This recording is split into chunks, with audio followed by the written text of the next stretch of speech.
கற்பங்க இப்போ வளதாளத்துல இருந்திருக்க தொழிற்சந்திர ரத்தோரும் அனைவருக்கும் பவானந்து குழந்தைங்க நண்பர்களே வணக்கங்க. பார்த்தீங்கன்னா இங்கே காமிங்கப்பா, நல்லா உள்ள காமிங்க. இந்த காயில் வந்து வெந்து போச்சு, வெந்து போய் ஒயர்லாம் வந்து நம்ம வெட்டையாக இருக்கனால புதுசாக ஒன்று வாங்கி இப்போ கனெக்ஷன் பண்ணியாச்சு. இப்போ இந்த காயில் வந்து நம்ம பிரித்து சுற்றலை, அதாவது இன்புட்டு சுத்து கட் ஆயிருச்சுன்னா இது கம்ப்ளீட்டாக பிரித்து தான் ஆவேணும். இது அவுட்புட்டு கம்பி மட்டும் மேலே 2 சுத்து கம்பி மட்டும் வெந்து போய் பாருங்க, கம்பியே கருப்பாக தெரியும் பாருங்க. இந்த சந்தில் பாருங்க கருப்பாக தெரியும், இந்த கம்பி கருப்பாக தெரியுது பாருங்க. இங்கே பாருங்க, இது 2 சுத்து எடுத்துட்டாச்சு. இப்போ எடுத்துட்டு மறுபடியும் லிங்க் பண்ணியிருக்கிறேன், லிங்க் பண்ணி இது கனெக்ஷன் கொடுத்தாச்சு. இந்த காயில் பார்த்தீங்கன்னா 6 காயில் இருக்குது. இந்த 2 காயில் ஒரு கனெக்ஷன் வரும், இந்த 4 காயில் ஒரு கனெக்ஷனாக வரும் புல்லட்டில், ஓல்டு வண்டியில். இதே டிசி சர்க்யூட் இருந்தால் இந்த 2 காயில் பேட்டரி சார்ஜ், இந்த 4 காயிலுமே ஹெட்லைட்டு கனெக்ஷன் வரும், அப்படி வரும். அது ஏசி டிசி காயிலுங்குவோம் நாம். இதை வந்து நாம் வந்து என்னன்னு கேட்டிங்கன்னா, ஒரு காயில் வந்து நம்ம வெந்து போச்சுன்னா உடனே தூக்கி எறிஞ்சு போட்டு புதுசாக மாற்றுறது பெருசு இல்லை. அதுலேருந்து நாம் கற்றுக்கிற முறை என்ன, எப்படி கற்றுக்கலாம் அப்படிங்கிறத இந்த வீடியோ. இப்போ நாம் வந்து இந்த ஒயர்லாம் போட்டு நீட்டாக சால்ட் அடித்து எல்லாம் பண்ணியாச்சு. பண்ணும்போது இது வந்து பாடி ஆகுதா ஆகக்கூடாதான், எர்த்து மெயின் எல்லாமே மேலே வந்துரு. இந்த காயில் கோட்லேருந்து டச் பண்ண எதுவுமே வேலை செய்யாது. அது பார்த்தீங்கன்னா சீரிஸ் லைன் போட்டுக்கிறேன். இந்த பச்சை கருப்பு எர்த்தா எடுத்துட்டேன், அதாவது காமன், இது காமன் லைனாக பிடிச்சாச்சு. இப்போ இந்த 6 காயிலுக்கு காமனாக இங்கே ஒரு இதை காமன் ஒயராக வந்துருச்சு, எர்த்தா வந்துருச்சு வெளியே.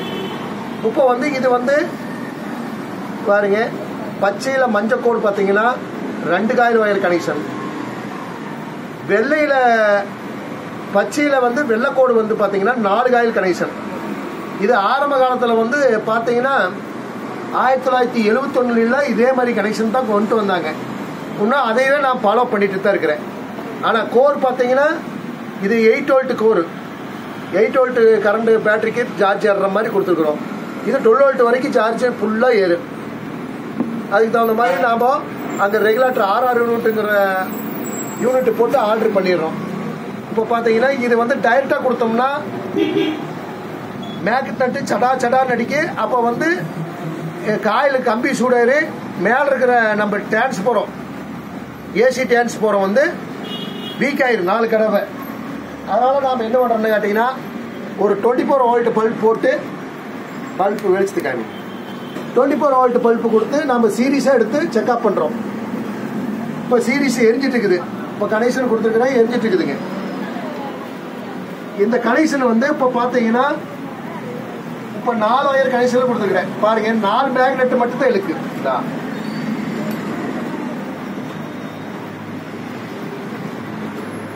4 மேக்னெட் தான் இருக்குது. இதே டைரெக்டாக கொடுத்தோம்னா சல்லு சல்லுன்னு இருக்கு, மேக்னெட் பவர் அதிகமாக வரும்.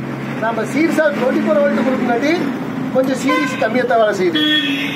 இதே பாருங்க 2 காயில் கனெக்ஷன் கொடுக்குறேன். இந்த 2 காயில் கனெக்ஷன்ல சீரிஸ் லைனு இதை பாருங்க எப்படி இருக்குது.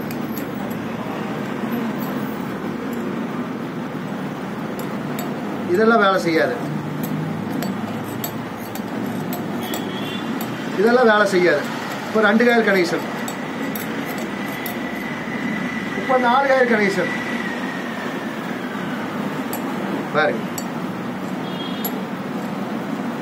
ஏன் 4 காயில் மெதுவாக வேலை செய்யணும்னு கேட்டிங்கன்னா, 4 காயில் மேக்னெட் ஆகும்போது உங்களுக்கு வந்து மேக்னெட் பவர் கம்மியாயிருது. இதே 2 காயில் வேலை செய்யும்போது சட்டா சடான்னு இருக்கு.